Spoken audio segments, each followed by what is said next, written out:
Good morning, If This Car Could Talk family. You are in for a treat in this, our 36th episode. Mike Bramer is sharing his story and his 1969 Pontiac Firebird Trans Am. This is a true muscle car in every sense. Take it from us, we know firsthand after a ride on the freeway where we left some long rubber on the freeway on-ramp. Be sure to hit that subscribe button, leave this story a thumbs up, and we always enjoy reading your comments. Mike and his TA have a long, interesting, and fun history together, so let's go for a ride. My name is Mike Bramer. I'm the proud owner of a 1969 Ram Air 3 4-speed Trans Am. I've had it since the mid-'80s, and interesting story on how I got it. I was actually driving my 67 Firebird in El Paso, and I saw it at a gas station getting gas. By the time I turned around, it was gone. So I took a map of El Paso and I drew a grid and I started looking, searching that grid one place at a time, and ended up moving up to Grand Canyon. I gave the map to a buddy of mine, Rick Armijo. He went looking for the car and found it. So it was about 2.5 years that I was driving from Grand Canyon to El Paso trying to talk the guy out of the car. So I started buying parts from it at Dick Pope Pontiac. Parts that it needed because it would need a restoration when I got it, because I knew I was going to have that car. So one Thanksgiving I was visiting my parents down in El Paso, and I went over to ask him if the car was for sale, and he said yes. So he told me the price, and I was like, oh, it's not worth that much. I'll give you $3,000 for it. And he said he'd think about it, and I thought I made the biggest mistake in my life. He was upset, and he'd never talk to me again. So that was before cell phones. I would go out with some friends, and I'd call my mom and say, hey, has anybody called? No. This went on for a couple days. Then I called her one night. We were out with some friends, and said, hey, has anybody called? She says, yeah, some guy said, come pick up your car. So I was like, oh my goodness. So I had no idea of how I was going to pay for it. It was the one time I went there without a penny to my name. Went to my credit union, and I had a 69 Firebird title, and I said, here's a Firebird title. I need $3,000 home improvement loan.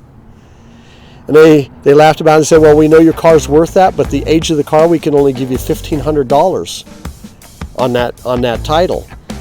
I had no idea what I was going to do, but as I started driving over there with half the money he wanted, I had the idea.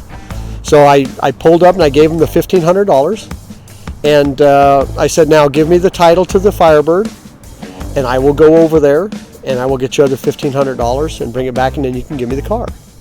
So that's what I did. I went to the credit union with the Trans Am's title, and I said, here's another 69 Firebird title. I need the other $1,500. Took the money and went back over to his house, and I told him, now I only have one problem. I have zero money to get home. So he gave me $100 back, so I ended up paying $2,900 for the car. And that's how I ended up with the car.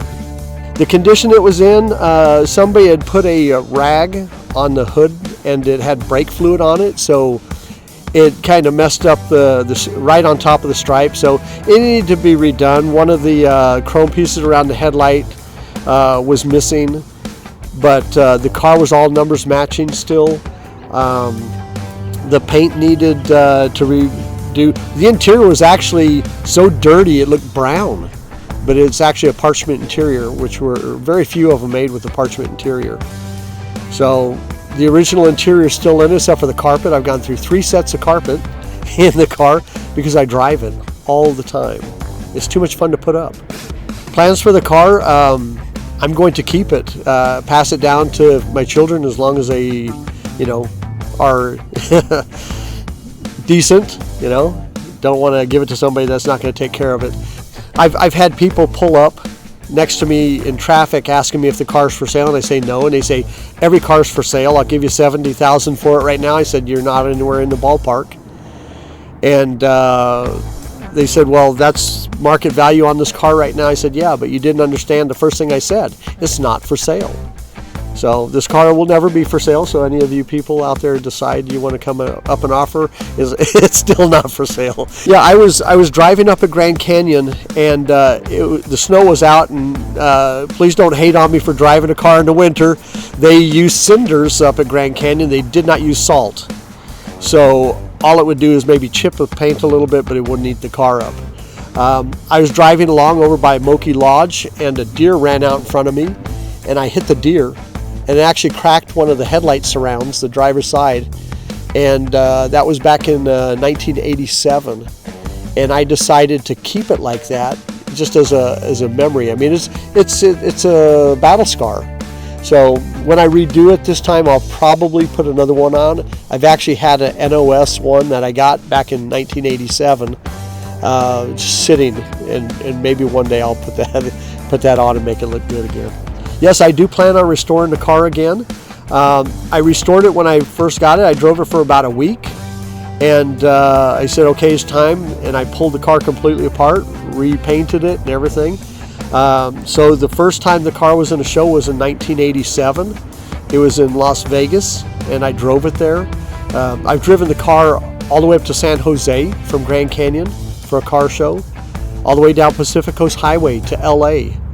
And 29 Palms, I had a friend that was in the Marine Corps, and I would drive from Grand Canyon to 29 Palms constantly in that Trans Am. Just because it was restored and looking beautiful doesn't mean I was going to park it and let it just sit. It was going to get used. Now it's too beautiful to actually let sit. It had to be driven.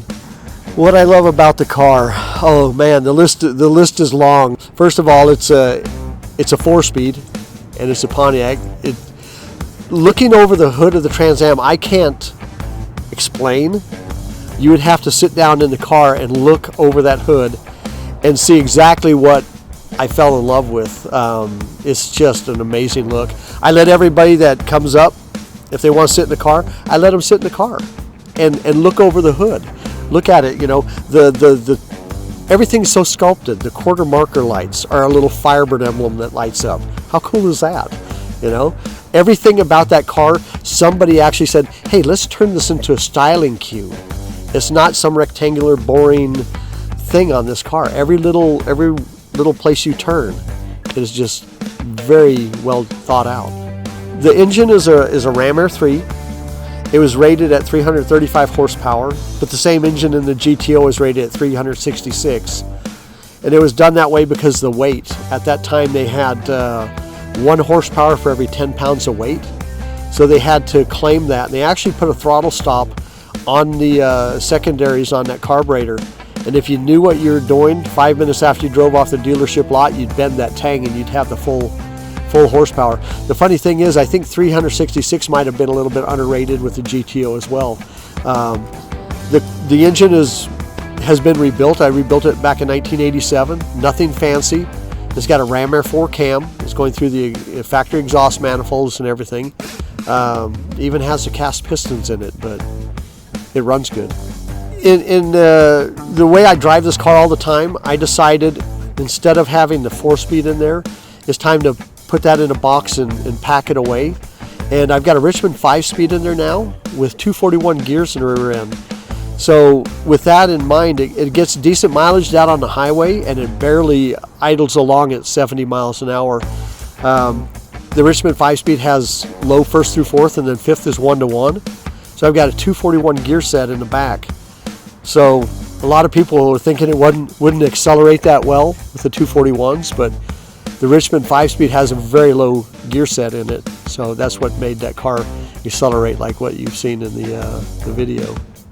So in 1988, I had just come back from San Jose, a car show, and there was snow on the ground. There was snow when I left. I had about a foot of snow on top of the car, and I came back, and there was the Grand Canyon newspaper was up there, and they wanted to do an interview.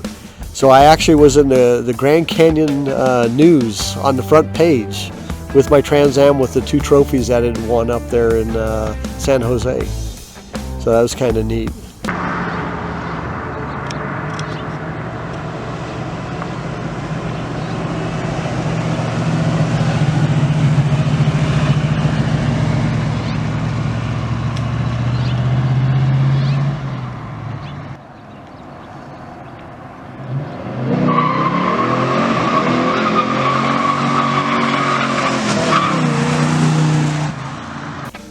Thanks, Mike. We appreciate you sharing your long love affair story with your sweet Trans Am. Here's to many, many more years of having a blast together, leaving more rubber and memories. If you haven't already subscribed, you'll want to do so you don't miss any of our cool car stories. It's free, and you'll get a reminder every time we post a new video, which will happen again on Thursday when we bring you part 2 of the 69 Pontiac Firebird story with lots of cool factory photos, facts, and features of this rare and desirable muscle car. Until then, keep it between the ditches and stay safe out there.